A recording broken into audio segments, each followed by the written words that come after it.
Alright, so this is the last of my examples regarding combinations and probability. Here's a big problem that involves a lot of things. We have 169 cars in a collection and 117 motorcycles. This is a true story, by the way, about Jay Leno. And he decides he wants to go on a road trip, and he definitely he has enough friends where he's going to need 8 vehicles, but he's not sure how many cars and how many motorcycles. So the question is this: if you had to bet, what is the probability that he decides to take either 5 cars and 3 motorcycles or 5 motorcycles and 3 cars? Okay, so we're going to break this down and we're going to try to calculate some probabilities using some combinations.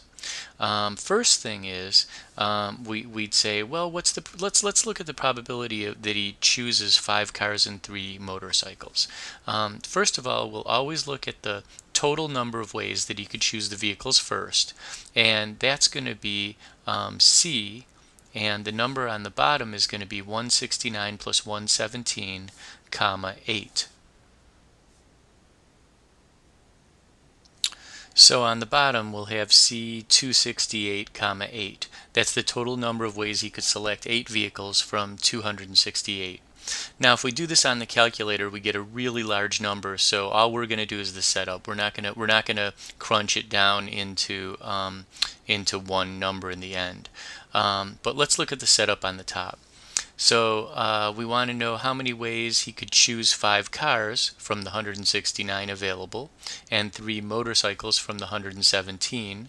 And so we say, well, let's choose from 169 cars. Let's see how many ways we could choose 5. And then because of the fundamental counting principle, we then multiply times the number of ways that we could choose, the second event that could occur, and that is to choose 3 motorcycles from 117. So there we go. So that's the number of ways. Now, this gives us the probability that he chooses 5 cars and 3 motorcycles. If we then want to go on and figure out the probability of how many ways he could choose 5 motorcycles and 3 cars, we're going to have to add that probability, because it's either this,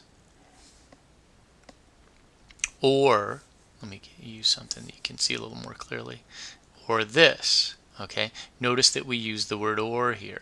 So because of that, we'll add the probabilities. So let's take a look at the second set of probabilities. So again, we're looking at the number of ways that he could choose 8 vehicles from 268 that are available. And why don't you go ahead and pause the video and see if you can fill in the second part. And then in a minute, I'll show you what my thoughts are.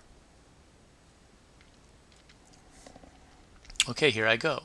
So we want to see how many ways he could choose the 5 motorcycles from the 117 available and the 3 cars from the 169 available.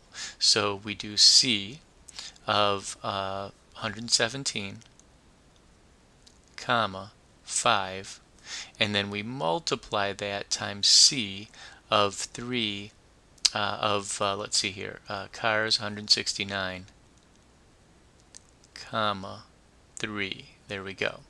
Okay, so that then gets us the probability that he chooses 5 bikes and 3 cars, and or the probability that he chooses 5 cars and 3 bikes. Now we have the whole probability written out and calculated.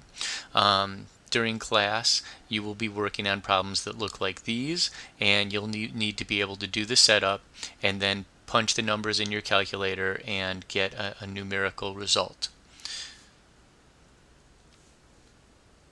Before I leave this example, I just want to remind you of a few things that we covered here.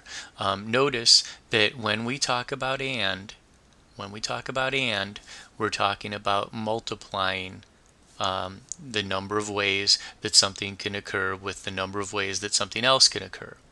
And that's why we have these multiplies when we have these ands. When we're talking about ORs, like this right here, then we'll go ahead and we'll add. Keep that in mind. Also, notice that it's really important that we have the ability to calculate combinations, which helps us figure out how many ways things can occur in order to get the top part of our fraction and the bottom part of our fraction. Calculating probabilities is very much depends on our ability to count how many ways things can occur. All right, that's it. Good luck.